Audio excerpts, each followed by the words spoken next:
un autor que recupera los preceptos marxistas, pero que, si bien recupera los aportes hechos por Carlos Marx, va a replantear una serie de cuestiones y se va a interrogar sobre, en este caso en particular, nosotros vamos a trabajar el rol de los intelectuales, la función que los intelectuales tienen, ¿sí?, dentro de los procesos históricos, sociales. Gramsci se va a preguntar, se va a hacer esta pregunta, que es la que inicia, digamos, el texto que nosotros vamos a abordar hoy, que dice: son los intelectuales un grupo social anónimo e independiente a todos los grupos sociales que tienen sus propias categorías de intelectuales especialmente. El problema es complejo, dice Gramsci, por las diversas formas que ha asumido hasta ahora el proceso histórico real de la formación de las distintas categorías intelectuales. Podríamos comenzar, como para ponernos en tema, ¿qué piensan ustedes que son los intelectuales?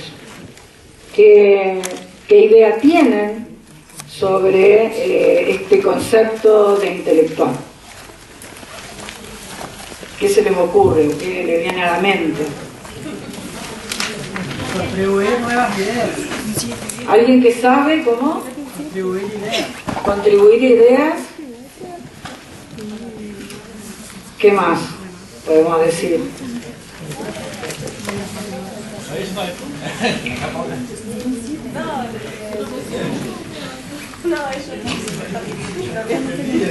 Sí. Los grandes pensadores de la época. ¿Sí? Es decir, acá tenemos varias, está todo vinculado a las ideas, a grandes pensadores, ¿sí? ¿Ustedes ubican en algún lugar a los intelectuales? ¿En qué lugar pueden encontrarse?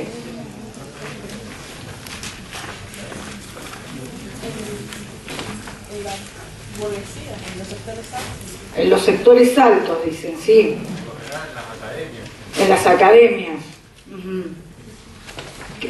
¿Dónde más? ¿Ustedes piensan que, digamos, uno puede decir dónde están los intelectuales? En las escuelas, en las universidades, ¿sí? ¿Cómo? En las instituciones. ¿En qué instituciones? En las instituciones universitarias. Fíjense que hay una idea generalizada, ¿no?, de que el intelectual está ubicado en un lugar de especialidad, ¿no? ¿Y qué vínculo establecen ustedes entre la intelectualidad y las prácticas manuales, las formas manuales de trabajo? ¿Hay algún vínculo entre ambos? ¿No? Porque Marx hace una división, ¿sí?, entre el trabajo manual y el trabajo intelectual, cuando habla de la división del trabajo, ¿sí? ¿Qué piensan sobre esta idea? Es lo que se busca, que los obreros, la clase trabajadora pueda tener una conciencia intelectual. Entonces, ¿y cuál es quién plantea esto? Marx. Ajá. Marx plantea, ¿no?, que los obreros o los proletarios tienen que tomar conciencia, y eso vos lo vinculás a que hay un vínculo entre el trabajo manual, ¿no?, o el uso de la fuerza, con aspectos vinculados a la intelectualidad. Bueno, Gramsci va a problematizar sobre este aspecto, sobre los intelectuales, donde se encuentra y cómo se constituyen, ¿sí?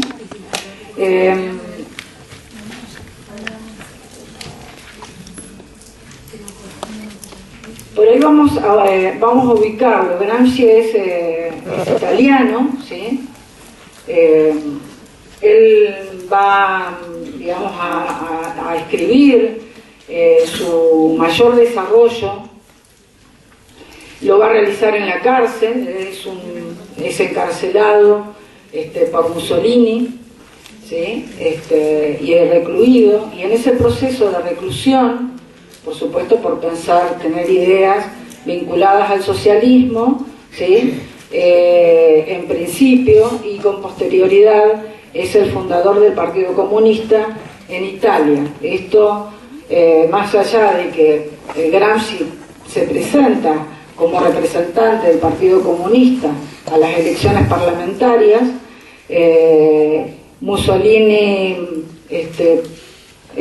obtiene la mayoría del Parlamento, pero a la vez declara la dictadura dentro de Italia. Este proceso hace que aquellos que no pensaban y no comulgaban con las ideas socialdemócratas fuesen encarcelados. En este punto, Gramsci, digamos, va a estar recluido durante más de 20 años, y en ese proceso va a escribir los cuadernos de la cárcel, ¿sí? Que son una serie de reflexiones, de reflexiones teóricas, de intervenciones que no tienen una cronología digamos establecida, sino que es una serie de anotaciones. Uno agarra uno de los cuadernos, va a ver que hay una serie de intervenciones de él, ¿sí? Pero que con posterioridad, como fueron publicados posteriormente a su muerte, se realiza una serie cronológica, pero tuvo que haber toda una serie de estudios para que esto tuviera una consistencia en qué era lo que Gramsci estaba poniendo en discusión. Entonces ahí lo que planteamos es, hay 34 cuadernos de la cárcel que no fueron destinados a ser publicados, sino que contienen las reflexiones, los apuntes elaborados de su reclusión. Hay estas cinco publicaciones, que es una serie de una que aborda el tema del materialismo histórico y la filosofía de Benedetto Croce, que fue publicada en el 48, Los intelectuales y la organización de la cultura, que está vinculado con el texto que nosotros vamos a trabajar hoy, El resurgimiento, que fue traducido en el mismo año, Las notas sobre Maquiavelo, sobre la política y sobre el Estado moderno, pasado y presente, que forman parte de las publicaciones y de los escritos que Gramsci realizó. Gramsci va a ser un teórico pero activista político, ¿sí? Si bien cursó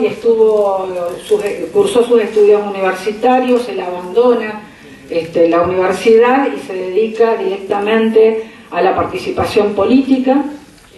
Él se incorpora al movimiento de la clase obrera, ¿sí? Él interviene y participa dentro de lo que es el Partido Socialista italiano, pero tiene una serie de controversias con el propio partido, debido a que en el momento en que el Partido Socialista debía acompañar una huelga de obreros en Italia, no fue así, y esta controversia generó que él se retirara directamente del Partido Socialista Italiano, y esto hace que él viaja a la Unión Soviética, ¿sí? Establece relaciones con la Unión Soviética, y a partir de allí, a su regreso a Italia, funda el Partido Comunista Italiano. Él asume la dirección del partido e integra el Parlamento, pero Mussolini, como les había adelantado, en 1926 condena a Gramsci a 20 años de prisión, y esto hace que lo que él había incorporado, los avances que se habían incorporado, quedaran truncos. Una de las cuestiones centrales que va a plantear Gramsci es la generación de un órgano de difusión ideológica, que es a través de la fundación de un periódico. Este periódico, lo que intenta con el periódico es justamente llegar a las masas lectoras y convertir esto en una manera de instrumentar políticamente a los sectores trabajadores.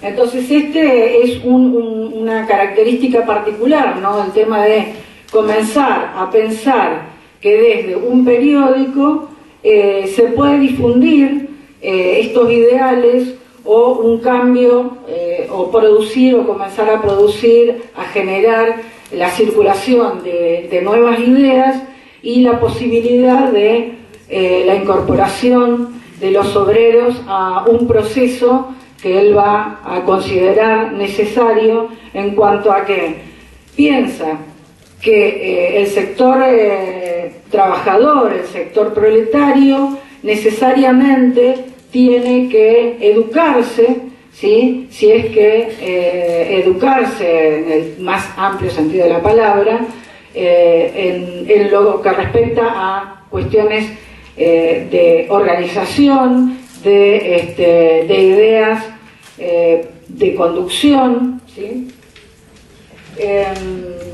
Él lo que va a plantear, una de las ideas que alimenta, es considerar la necesidad de nuevas formas de organización de los sectores obreros, y estas nuevas formas de organización están vinculadas a no a la idea de los sindicatos, ¿sí? De las formas sindicales, porque él dice que las formas sindicales lo que llevan en su esencia son ideas corporativas, es decir, ideas que de alguna manera responden al poder dominante, responden al establishment, responden a los propios intereses de quienes gobiernan, es decir, son mecanismos de organización político-sindical, pero que no están al servicio de los propios obreros o de los propios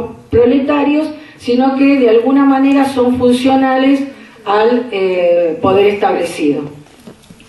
De esta manera, el periódico, por un lado, y digamos, siembra de alguna manera la idea de que los obreros deben organizarse de otra manera, ¿sí? Deben salir y desplazarse, o desplazarse de esa idea de sindicalización y de formas federativas de asociación, sino que tienen que pensarse, y ahí establece alguna relación entre lo que son los trus capitalistas, pero como una idea, como una de las ideas, y los consejos administrativos llamados soviet, es decir, toma la idea rusa sobre la organización obrera y proletaria y piensa que esas son formas embrionarias de organización política de los obreros, y que de esta manera, siendo formas embrionarias, ¿sí?, hay que darle mayor dinamismo, pero también generar independencia de los poderes establecidos. ¿Se va entendiendo hasta acá la idea? ¿Sí o no?